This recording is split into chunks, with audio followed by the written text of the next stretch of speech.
Hello everyone, welcome back to the Independent Pianist. This is Cole Anderson as usual. I hope everyone is enjoying a lovely summer wherever they are. As you can tell, I'm in a new location myself, by the water at the moment.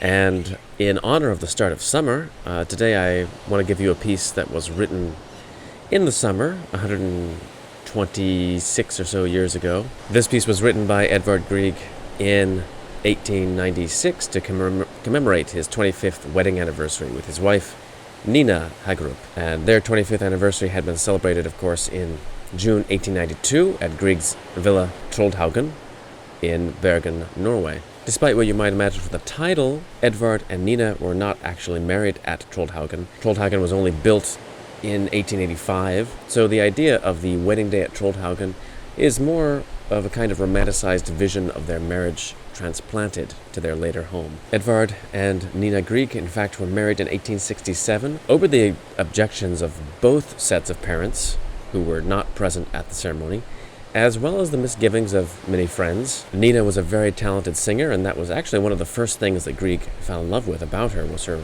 beautiful interpretations of his own and other composers' songs. And she ended up becoming a major inspiration for Grieg in his songwriting. In fact, for the vast majority of Grieg's songs are written specifically for her. She also had a very strong artistic personality in her own right, and the couple oftentimes found themselves at odds with each other. They went through a lot of hard times early on in their marriage. Their only child died in infancy from meningitis, and Nina also had a later miscarriage, which hit her particularly hard.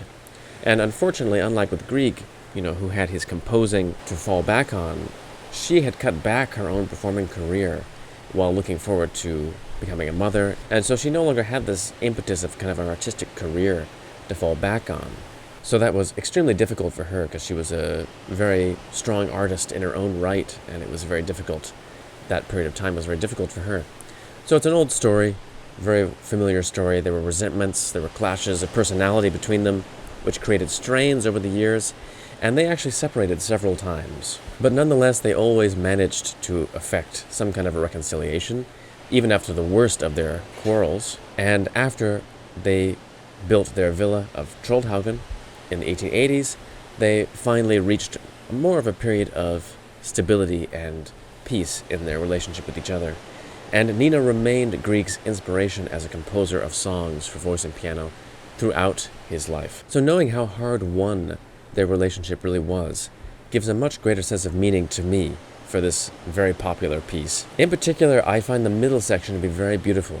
The middle section of this piece is a canon between the soprano and tenor voice, which is very much to me like an evocation of the two lovers echoing one on the other. Grieg, as I've said before, was really a forerunner of Impressionism, and you'll notice that there's a kind of feeling of distance and memory in this middle section in particular, that's created by the kind of romantic harmonic progressions and this dreamlike canonic texture. Grieg was a forerunner of Impressionism, at least in his piano writing, and also in his harmonic writing as well.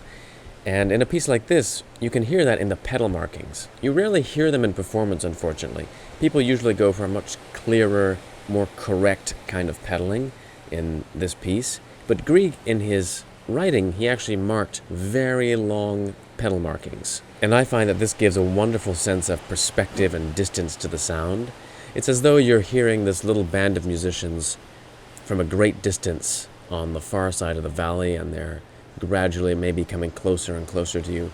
But you can hear the sound kind of echoing around in the distance. And that's really created on the piano by these long pedal effects that Grieg marks, and which most musicians are understandably maybe a little bit hesitant to use because of the blur that it creates.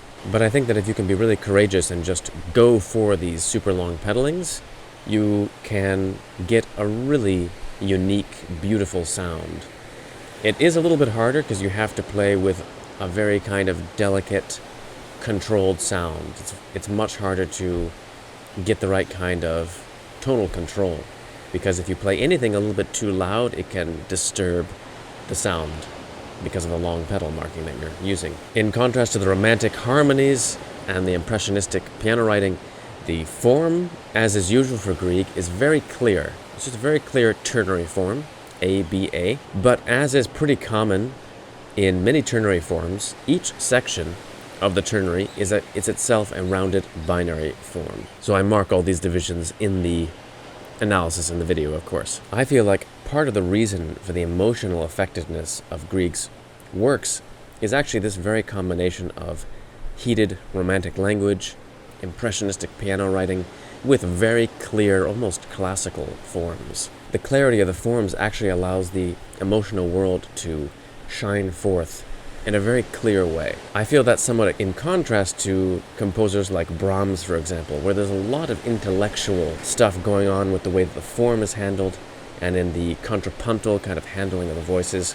You don't get that with Grieg. Instead, it's very straightforward, very direct, and emotionally very clear for that reason. So you'll also notice I'm re-uploading another Grieg piece here. I recorded this piece a few weeks ago and made a video of it, Forest Stillness. Unfortunately, the original upload did not have the usual text analysis included with the performance. That was just an oversight on my part, getting used to a new version of Premiere Pro, and I accidentally left that out. So I'm happy to be able to include that again in this video if you're interested in seeing that from last time. As usual, please do consider supporting the channel financially if you can. There's a number of ways you can do that. A simple way is through patreon.com, www.patreon.com/independentpianist. There you can sign up to make monthly pledges.